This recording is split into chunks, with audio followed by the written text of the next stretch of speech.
ఇదివరకు royal Enfield నుంచి base variant కొనాలంటే అలాయ్ వీల్స్ లేవు. మనకి ఏదైతే స్పోక్ వీల్స్ వస్తున్నాయి, తర్వాత మనం మార్చుకోవాలంటే అలాయ్ వీల్స్కి వేలాది రూపాయలు ఖర్చు అనుకునేవాళ్ళు. ట్యూబ్లెస్ టైర్స్ లేవు, పంచర్ పడితే ప్రాబ్లం అనుకునేవాళ్ళు. సో వీళ్ళందరి మనసులో మాట మేబీ రాయల్ ఎన్ఫీల్డ్ విన్నట్టుంది.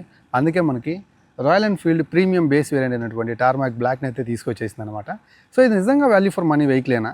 ఈ వెహికల్ కొంటే ఖచ్చితంగా మనకి డే టు డే యూసేజ్లో ఖచ్చితంగా బెస్ట్ ఎక్స్పీరియన్స్ ఆఫర్ చేస్తుందా తక్కువ ప్రైస్లో అనే దాని గురించి వీడియోలో క్లియర్గా తెలుసుకుందాం. వీడియో ఎక్కడ స్కిప్ చేయకుండా లాస్ట్ వరకు చూడండి. అలాగే దీన్ని నేను రైడ్ చేస్తాను, నా రైడింగ్ ఎక్స్పీరియన్స్ కూడా నేను మీతో షేర్ చేసుకుంటాను. బ్యాక్ సైడ్ మనకి ఇక్కడ మనకి డ్రమ్ వేరియంట్ అనమాట. ఇది drum breaks, single channel ABS. So ప్రాక్టికల్గా మాట్లాడుకుందాం.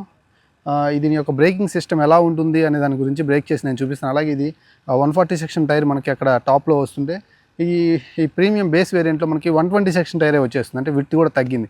వీటన్నిటి గురించి చాలా ప్రాక్టికల్గా మాట్లాడుకుందాం. సో వీడియో అక్కడ స్కిప్ చేయకుండా లాస్ట్ వరకు చూడండి, నిజాలు మాట్లాడుకుందాం మనం ఈ వీడియోలో. Okay, so first things first మనం మాట్లాడుకోవాల్సిన ముఖ్యమైన విషయం ఏంటంటే ఈ వెహికల్లో మనకి ఏదైతే అలాయ్ వీల్స్ ఆఫర్ చేయటం. సో స్పోక్ వీల్స్ ఉన్నప్పుడు మనకి ట్యూబ్ టైర్స్ ఉండేవి కదా. సో ఇప్పుడు ఈ ప్రీమియం బేస్ వేరియంట్లో అలాయ్ వీల్స్ ఆఫర్ చేస్తున్నారు.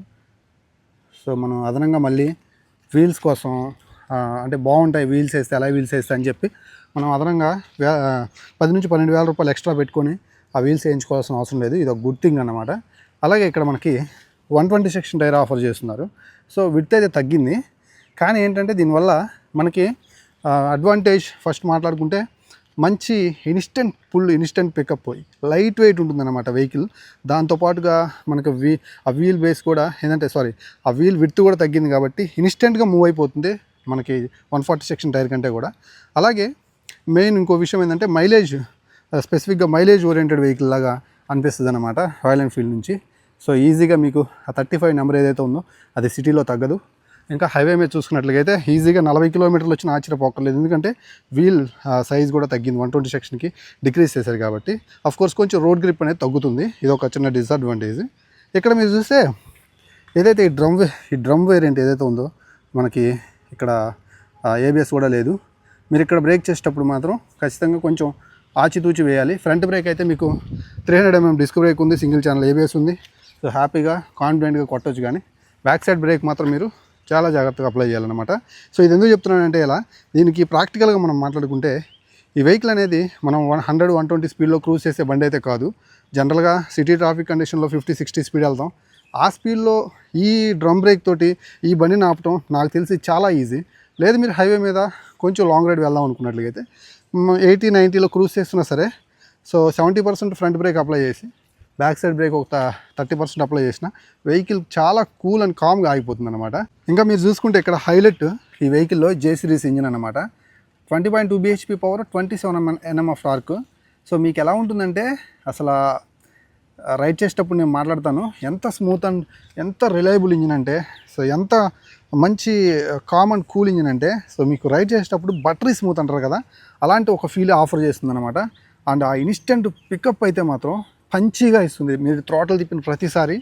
ఇంకా సీట్ చూసుకున్నట్లయితే అఫ్కోర్స్ ఇదివరకు కొంచెం హార్డ్ ఉండేది. సో రీసెంట్గా చాలా పెద్ద అప్గ్రేడ్ జరిగిందనమాట. క్లచ్, సీటు, సస్పెన్షన్ మొత్తం కూడా హంటర్లో చాలా స్మూత్గా అయితే ఉంటుంది. సో ఈవెన్ ఇక్కడ పిలియన్ ఎక్కించుకోవడానికి అయినా సరే కంఫర్ట్గా ఉంటుందన్నమాట. చాలా మంచి సీట్, ఫోమ్ ఫినిషింగ్ బాగుంది. అలాగే ఇక్కడ మీరు చూసుకున్నట్లయితే వెహికల్లో మనకి ప్రీమియం బేస్ వేరియంట్ ఇది, కానీ ఇక్కడ మనకి LED ఇచ్చినట్లుగా అయితే చాలా బాగుండేది. హాలోజన్ బల్బ్ తోటే ఉందన్నమాట. ఈవెన్ ఇండికేటర్స్ కూడా హాలోజన్ బల్బ్ తోటే ఉన్నాయి. హజార్ లైట్స్ ఆఫర్ చేస్తున్నారు, కానీ LED ఇవ్వాల్సింది చాలా బాగుండేది. అదొకటి నన్ను డిసప్పాయింట్ చేసింది, చూడంగానే అనిపించింది అనమాట ఈ ప్లేస్ కొంచెం వెల్త్గా. ఇంకా ఇక్కడ సస్పెన్షన్ బూట్స్ ఆఫర్ చేస్తున్నారు, సస్పెన్షన్ పాడవకుండా. అండ్ టెలిస్కోపిక్ సస్పెన్షన్ మనకు ఆఫర్ చేస్తున్నారు. అండ్ బ్యాక్ సైడ్ చూసుకుంటే ఇక్కడ మనకి డ్యూయల్ షాక్ అబ్జర్వర్స్ ఆఫర్ చేస్తున్నారు అనమాట. అండ్ ఇక్కడ మనకి మంచి గ్రౌండ్ క్లియరెన్స్ కూడా ఉంది. అలాగే ఒక పవర్ఫుల్ షార్ట్ ఎగ్జాస్ట్ అయితే మీరు ఇక్కడ నుంచి చూసుకోవచ్చు. ఇంకా కన్సోల్ చూసుకున్నట్లయితే ఇక్కడ మనకి వితౌట్ ట్రిప్పర్ ఉన్నటువంటి కన్సోల్ ఆఫర్ చేస్తున్నారు. స్పీడోమీటర్ కనిపిస్తుంది, టైం కనిపిస్తుంది, అండ్ ట్రిప్ మీటర్ అయితే మనం ఇక్కడ నుంచి చూసుకోవచ్చు. సో ఇక్కడ odometer, trip A, trip B ఇవన్నీ మీరు ఇక్కడ నుంచి చూసుకోవచ్చు అనమాట. కొన్ని ఇండికేటర్స్ అయితే ఇక్కడ మనకు ఆఫర్ చేస్తున్నారు. ఇంకా రేర్ సైడ్ చూసుకున్నట్లయితే ఇక్కడ మీకు LED టైల్ ల్యాంప్ అయితే చూసుకోవచ్చు, అండ్ ఇండికేటర్స్. అలాగే ఇక్కడ బ్యాక్ సైడ్ మనకి చిన్న రిఫ్లెక్టర్ ప్రొవైడ్ చేస్తున్నారు. ఓపెన్ టైప్ చైన్ తోటి వచ్చేది వచ్చేస్తుంది అనమాట. అలాగే శారీ గార్డ్ అయితే మీరు చూసుకోవచ్చు. రాయల్ ఎన్ఫీల్డ్ 100-350 అనేటువంటి మంచిగా అయితే మాత్రం ప్రింట్ చేశారనమాట. రాయల్ ఎన్ఫీల్డ్ లోగో కూడా ఇక్కడ మీరు చూడవచ్చు. 3D అయితే కాదు, నార్మల్గానే ఉంది. ఇది మనకి E20 capable engine. So metal fuel tank offer చేస్తున్నారు. అండ్ చాలా సింపుల్గా, అంటే స్విచ్ కేస్ కూడా మనకి ఇక్కడ చూడొచ్చు. సో బేస్ వేరియంట్లో ఇలా ఉండదు, ప్రీమియం స్విచ్ కేస్ అయితే ఇస్తున్నారనమాట. అండ్ ఇక్కడ self start button, hazard lights button offer చేస్తున్నారు. అండ్ ఇంకా ఇది మనకి స్లిప్పర్ క్లచ్ తోటి రావడం అనేది సో గుడ్ న్యూస్ అని చెప్పొచ్చు. ఇంకా ఈ వెహికల్ మనకి 1,51,000 రూపీస్ ఎక్స్షోరూమ్ ప్రైస్తో వచ్చేస్తుంది. మీరు ఆన్ రోడ్ ప్రైస్ చూసుకున్నట్లయితే అప్రాక్సిమేట్లీ 1,80,000 నుంచి 1,82,000 అక్కడ ఉండొచ్చు. Exact on road price details కోసం మీరు ఒంగోలులో కనుక వెహికల్ కొనాలనుకున్నట్లయితే లేక్నా ఆటోమేటివ్స్ రాయల్ ఎన్ఫీల్డ్ షోరూమ్ అయితే ఉంది. సో స్క్రీన్ మీద కాంటాక్ట్ నెంబర్లు ఇస్తాను, వాళ్ళని కాంటాక్ట్ అవ్వండి. ఎగ్జాక్ట్ ఆన్ రోడ్ ప్రైస్ చెప్తారు, విత్ యాక్సరీస్తో కలుపుకొని ఎంత పడుతుంది ఏంటనేది. ఫస్ట్ అయితే ఒకసారి ఎగ్జాస్ట్ నోట్ విందాం.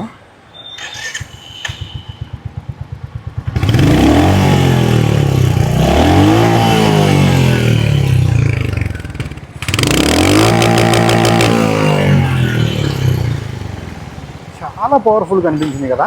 ఇప్పుడు మనం సిటీ ట్రాఫిక్ కండిషన్లో రైడ్ చేసి ఇన్స్టెంట్ పికప్ ఎలా ఉందో చూద్దాం దీన్ని. అలాగే బ్యాక్ సైడ్ టైర్ కూడా మనకి 120 సెక్షన్ టైర్ ఇచ్చారు కాబట్టి ఆ ఇన్స్టెంట్ పుల్ చాలా బాగుంటుంది నాకు తెలుసు. అది కూడా ఒకసారి ఎక్స్పీరియన్స్ చేద్దాం.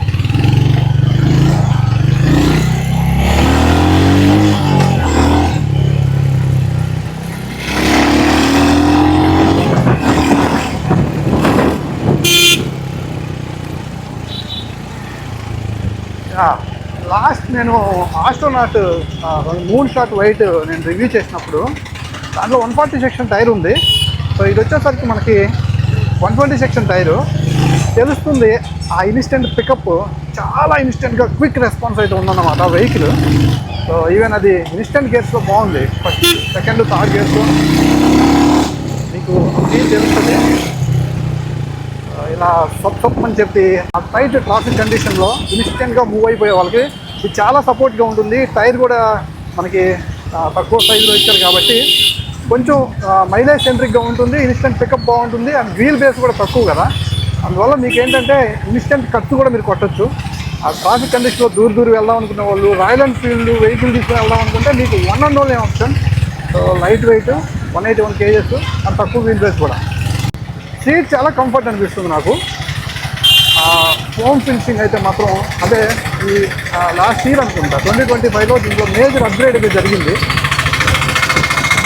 ఆ అప్గ్రేడ్ జరిగిన తర్వాత సీట్ ఫోమ్ ఫినిషింగ్ ఒకటి, సస్పెన్షన్ ఒకటి, హ్యాండ్లింగ్ క్లచ్ ఒకటి చాలా సాఫ్ట్ చేసేసారు. సో దీనివల్ల ఈ వెహికల్ మీద ఎక్కువసేపు మనం రైడ్ ఎక్స్పీరియన్స్ చేయొచ్చు అనమాట. ఎక్కువ టైం దీంతో స్పెండ్ చేయొచ్చు. సో సస్పెన్షన్ ఫీడ్బ్యాక్ గురించి మాట్లాడుకున్నాం మనం. ఆ సీట్ అయితే చాలా బాగుంది. ఈవెన్ అది పిలియన్ కంఫర్ట్, ఈవెన్ లేడీస్ని ఎక్కించుకొని రైడ్ చేసే వాళ్ళకైనా సరే సో ఖచ్చితంగా కూడా బాగుంటుంది అనమాట. సో ఇక్కడ స్పీడ్ బ్రేకర్ వచ్చినాయా, అంత సాఫ్ట్ అయితే లేదు, అందుకని అంత హార్డ్ లేదు, మీడియం కనిపిస్తుంది. కానీ పెద్ద పెద్ద స్పీడ్ బ్రేకర్స్ పాత్ హోల్స్ వచ్చినప్పుడు కొంచెం ఆగి వెళ్ళండి. సో మీకేంటంటే ఎత్తేస్తున్న ఫీలింగ్ అనేది లేకుండా ఉంటుంది.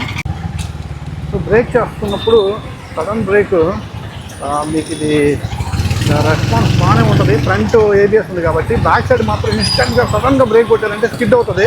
పైగా సన్న టైరు 120 సెక్షన్ టైర్ కాబట్టి మీకు ఆ రోడ్ గ్రిప్ అనేది కొంచెం తగ్గుద్ది. అండ్ బ్రేకింగ్ కూడా మనకి బ్యాక్ సైడ్ ఏబిఎస్ కాదు కాబట్టి చాలా జాగ్రత్తగా కొట్టడానికి ట్రై చేయండి. ఒక 30% బ్యాక్ సైడ్ కొడితే 70% ఫ్రంట్ బ్రేక్ వాడండి. సో ఏబిఎస్ ఉంది కాబట్టి సేఫ్గా మీకైతే వెహికల్ ఆగిపోతుంది. అండ్ ఇంకొక విషయం ఏంటంటే ఇది 120-100 స్పీడ్లో క్రూజ్ చేసే బండి కాదు. సో ప్రాక్టికల్గా మాట్లాడుకుంటే ఇట్లాంటి సిటీ ట్రాఫిక్ కండిషన్కి ఒక 50-60 స్పీడ్లో ఈ బ్రేక్ సిస్టమ్ అనేది ఈ బేస్ వేరియంట్ని ఈజీగా ఆపేస్తుంది అనమాట. ఇంకా మీరు ఎక్కడ జాగ్రత్త పడాలంటే హైవే మీద టాప్ స్పీడ్లో ఉన్నప్పుడు సడన్గా ఏదైనా బ్రేక్ అడ్డం వచ్చినప్పుడే కొంచెం మీరు జాగ్రత్తగా బ్రేక్ కొట్టాల్సిన పరిస్థితి, అదొకటి మీరు చూసుకోండి. అండ్ అలాగే హ్యాండిల్ బారు కొత్తగా నడిపే వాళ్ళు, అంటే కొత్తగా హండ్రెడ్ని రైడ్ చేస్తున్న వాళ్ళకి ఈ హ్యాండిల్ బార్ అలవాటు అయ్యేంత వరకు కొంచెం ఇక్కడ అరిచేతుల దగ్గర కొంచెం పెయిన్ అనిపిస్తుంది. తర్వాత అలవాటు అయిపోతే మీకు ఇంకేమనిపించదు. వైడ్ హ్యాండిల్ బార్ ఉంది. సో కాన్ఫిడెంట్గా మీరు బండిని టర్న్ చేసుకోవచ్చు. ఈ క్లచ్ ఏదైతే ఉందో ఈ క్లచ్ ఆపరేషన్స్ అయితే చాలా స్మూత్గా ఉన్నాయి అన్నమాట. అలాగే స్లిప్పర్ క్లచ్ ఆఫర్ చేస్తున్నారు. అందువల్ల ఏమవుతుందంటే గేర్ షిఫ్టింగ్ చేసేటప్పుడు గేర్స్ అప్ అండ్ డౌన్ చేస్తున్నప్పుడు ఎక్కడా కూడా స్ట్రెస్ అవుతున్న ఫీల్ కానీ, గేర్ బాక్స్ హార్డ్ అనిపిస్తున్నట్లు కానీ, మనకు కూడా సిటీ ట్రాఫిక్ కండిషన్ ఊరికి గేర్స్ అప్ అండ్ డౌన్ చేసినప్పుడు ఆ టైట్ ఫీలింగ్ తెలియట్లేదు అనమాట. చాలా స్మూత్గా బటరీ స్మూత్గా గేర్స్ అప్ అండ్ డౌన్ అయితే అయిపోతున్నాయి. ఇంజన్ చాలా స్మూత్గా అనిపిస్తుంది, చాలా రిఫైన్ అనిపిస్తుంది. ఎగ్జాస్ట్ స్మోక్ కూడా చాలా బాగుంటుంది అనమాట దీనికి.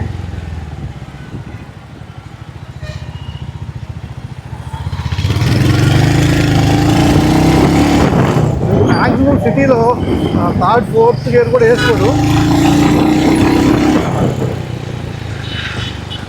ఫోర్త్ కూడా పడదు, థర్డ్ గేర్కే మ్యాక్సిమం సరిపోతుంది. హైవే మీద అయితే మీరు ఇంకా ఫిఫ్త్ గేర్ దాకా వెళ్ళాలంటే మీరు లాంగ్ రైడ్ చేసేటప్పుడే హైవే మీద మాత్రమే కుదురుతుంది అనమాట. సో ఏదేమైనప్పటికీ కూడా నేను ఈ వెహికల్ మీద రైడ్ చేసిన, అంటే ఈ బేస్ ప్రీమియం మోడల్ని ఎవరు సజెస్ట్ చేస్తానంటే, బడ్జెట్ స్ట్రిక్ట్గా ఉంది బాస్. నాకు బడ్జెట్లో మంచి Royal Enfield vehicle, day to day యూసేజ్కి, డైలీ కమ్యూట్ చేయడానికి, సిటీ ట్రాఫిక్ కండిషన్కి, మరీ ముఖ్యంగా షార్ట్ లాంగ్ రైడ్స్ని దృష్టిలో పెట్టుకొని నా బడ్జెట్లో ఒక బైక్ కావాలంటే 1,80,000 రూపాయల ప్రైస్ సెగ్మెంట్లో ఈ tarmac black base premium base వేరియంట్ని హ్యాపీగా కొనుక్కోండి. ఎందుకంటే టాప్ వేరియంట్ కష్టపడి డబ్బులు లేకుండా టాప్ వేరియంట్కి పెట్టే బదులు ఆ 40,000 ఎక్స్ట్రా మీరు అందులో హాఫ్ ఆఫ్ ది పార్ట్ పెట్టుకున్నా కానీ, సారీ హాఫ్ కాదు, ఒక 30% పెట్టుకున్నా కానీ మీకు మంచి హెల్మెట్ వస్తుంది, అలాగే మంచి రైడింగ్ గేర్ వస్తుంది. హ్యాపీగా లాంగ్ రైడ్ చేసేటప్పుడు సేఫ్టీ అయితే ఉంటుంది అన్నమాట. కాబట్టి మీరైతే ఈ వేరియంట్ అయితే హ్యాపీగా కొనుక్కోవచ్చు. ప్రాక్టికల్ లైఫ్లో మీకు చాలా బాగా ఉపయోగపడుతుంది. సో నా బెస్ట్ సజెషన్ అయితే అదన్నమాట. ఇది గాయ్స్ ఈరోజు వీడియో నచ్చింది అనుకున్నట్లయితే ఇలాంటి మంచి కంటెంట్ కోసం మన ఛానల్ చూస్తూ ఉండండి. మరొక వీడియో మళ్ళీ కలిసి అందరూ సెలవు. నేను సరిగా బాయ్.